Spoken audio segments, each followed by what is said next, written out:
isang prinsesa nakapatong doon. Matulog na daw siya kasi napuyat siya kagabi. Ayan na oh. Hello, prinsesa. Oh, tingin-tingin pa siya. Ikaw ang prinsesa dyan. Ha? Ah? Prinsesa ikaw? Ayan, nakasmile. Oh, yun. Ang maganda kong prinsesa. Si Freya ba? Prinsesa yan, hindi na yan tindera. Freya! Wow, nakasmile. Just stay there.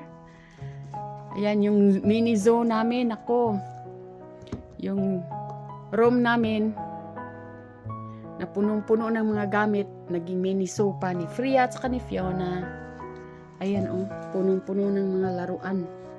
Dinadala yung mga laruan dito sa loob. Meron namang basket doon sa labas. Ayan, ito si Fiona naman, gustong-gusto dito sa sahig. May bed naman dyan or doon siya sa iba taas. Talagang gusto talaga niya dito sa smile po na. Give me your beautiful smile.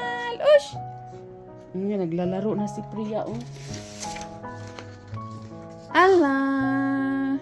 May prinsesa lang.